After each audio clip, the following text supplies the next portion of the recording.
L'espace des inventions a rencontré Stéphanie Clark au CHUV pour en apprendre plus sur le cerveau. C'est quoi un cerveau?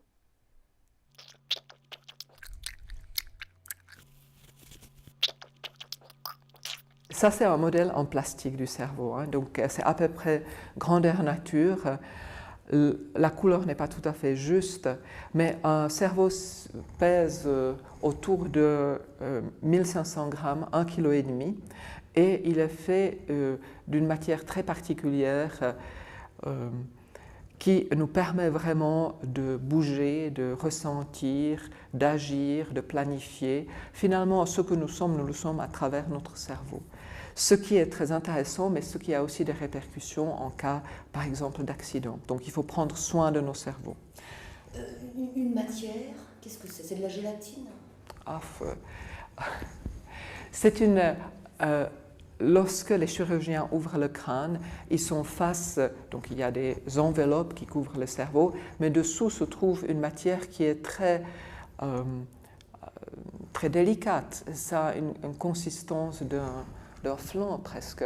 Donc c'est très très vulnérable.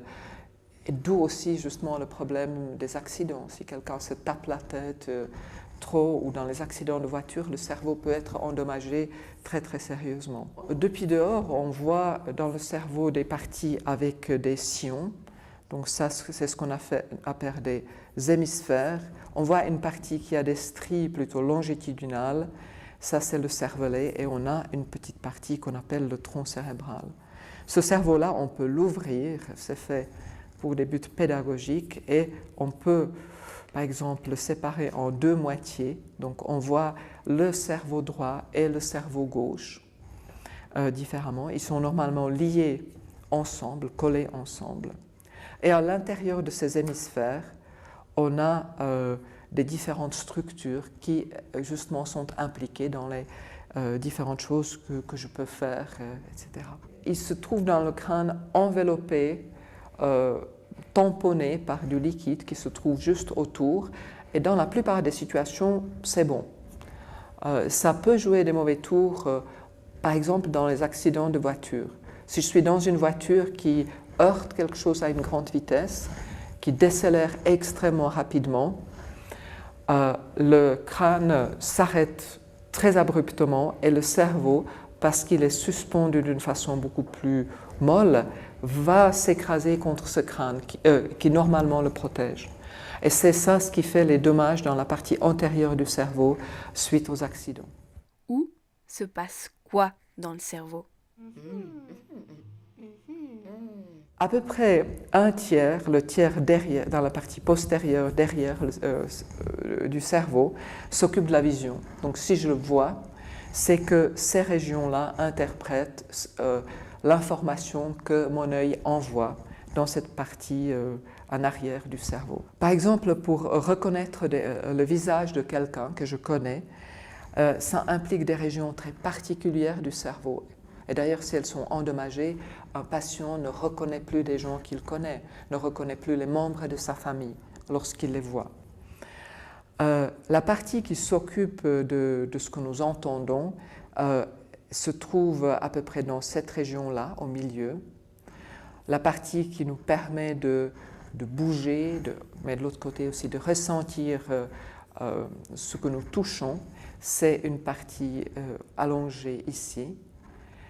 Et nous avons des régions spécialisées différemment, comme cette région-là qui nous permet de s'orienter dans l'espace, gérer où nous voulons où je veux donner mon attention, où se trouvent mes parties du corps, où se trouvent des choses par rapport à moi.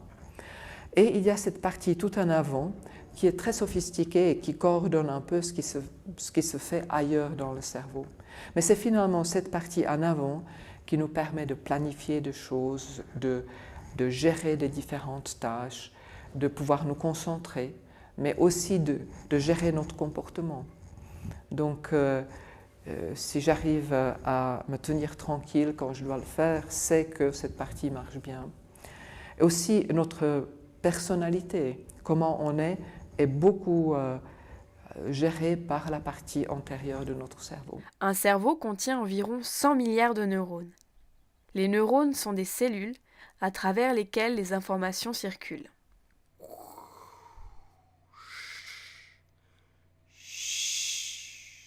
Mais au fond, qu'est-ce qu'un neurone ?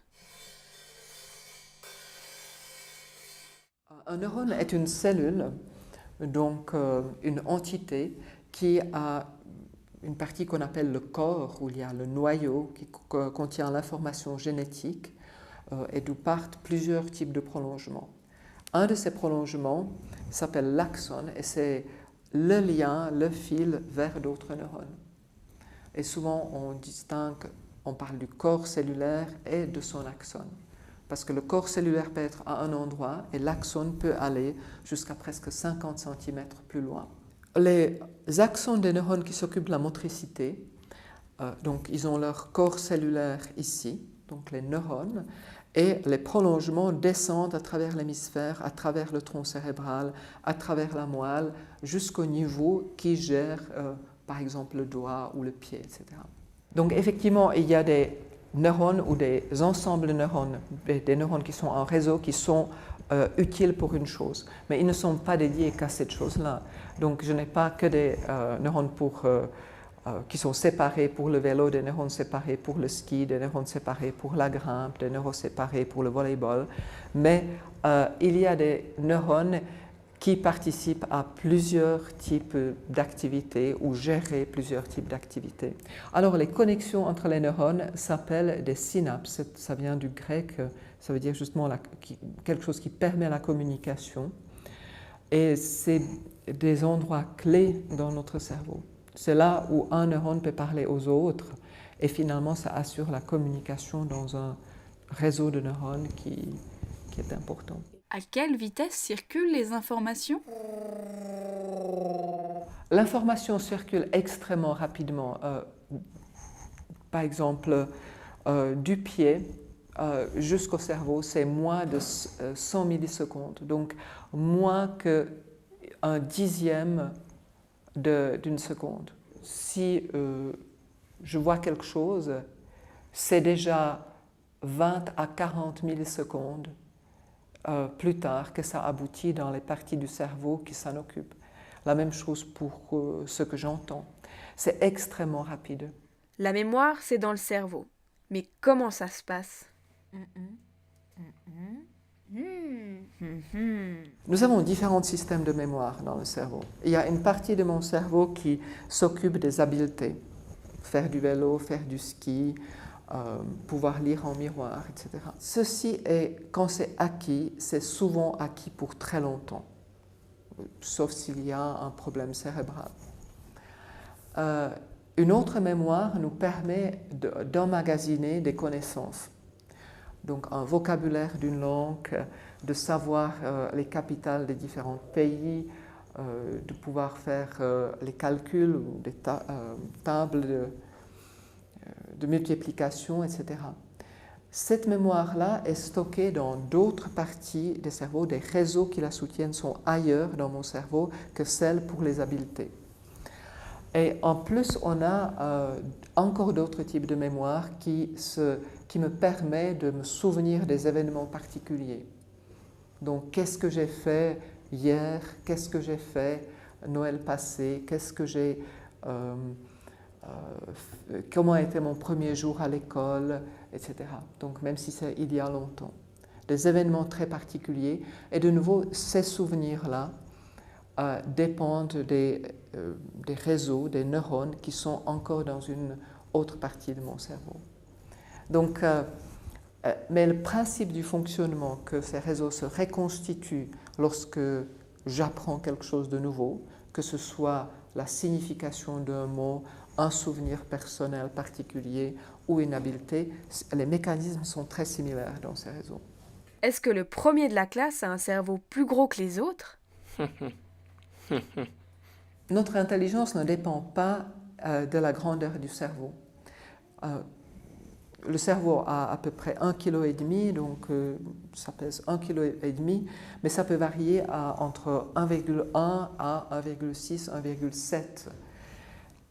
Et notre intelligence ne dépend pas de ce poids du cerveau. Un cerveau de 1,7 kg n'est pas d'une personne plus intelligente que de quelqu'un qui a un petit cerveau.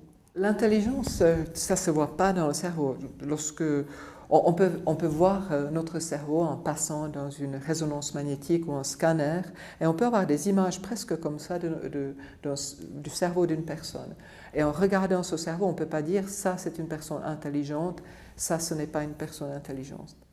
Finalement, l'intelligence se voit quand on voit la personne elle-même, comment elle réagit, comment elle fait, qu'est-ce qu'elle peut faire.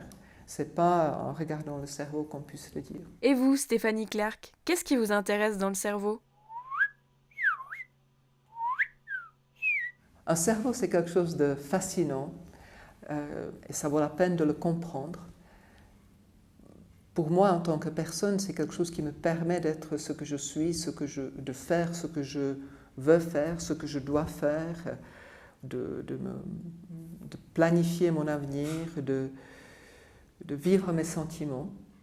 Donc c'est quelque chose d'extrêmement important. En tant que médecin, je souhaite de comprendre comment le cerveau peut se réorganiser lorsqu'il y a une maladie, lorsqu'il y a une lésion. Beaucoup de nos patients ont subi des lésions soit par un accident, soit une lésion par une maladie, et nous essayons de les faire récupérer autant que possible pour qu'ils puissent reprendre leur vie professionnelle si possible.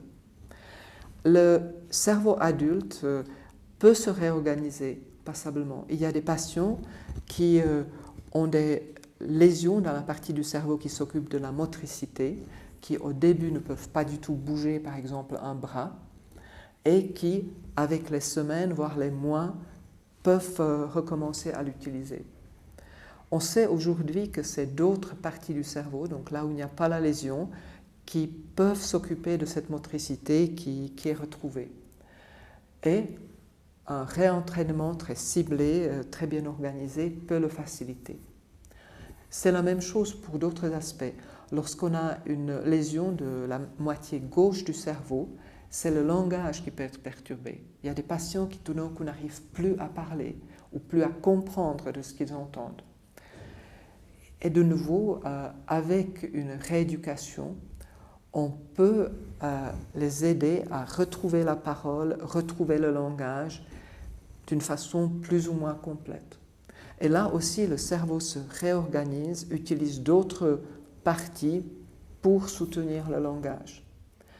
Et en tant que médecin et chercheur, je souhaite de comprendre qu'est-ce qui permet au cerveau de le faire, quelles sont les meilleures conditions possibles pour le faire, et comment nous devons agir pour aider le plus nos patients. Et aujourd'hui, est-ce qu'on sait tout sur le cerveau ? On connaît beaucoup de choses sur notre cerveau.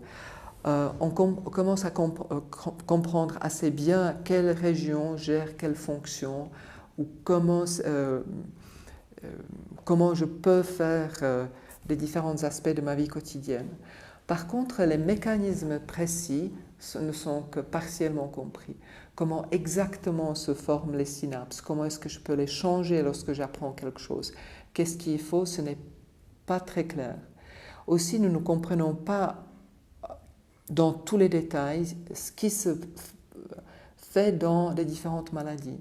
Si j'ai une lésion cérébrale, comment exactement mon cerveau peut récupérer? Quelles sont les limites de cela? Et qu'est-ce qu'on peut faire pour l'améliorer? Et finalement, la plus grande question, c'est, disons, sans notre cerveau, nous ne pouvons pas faire tout ce que nous faisons, nous ne pouvons pas ressentir tout ce que nous ressentons, ça on sait. Mais qu'est-ce qui fait que je me rends compte qu'aujourd'hui il fait beau, le ciel est bleu et que là il est la personne que j'aime? Qu'est-ce qui me donne ce sentiment de faire le lien entre ça et des événements dans notre cerveau très précis? Ça c'est pour le moment pas compris.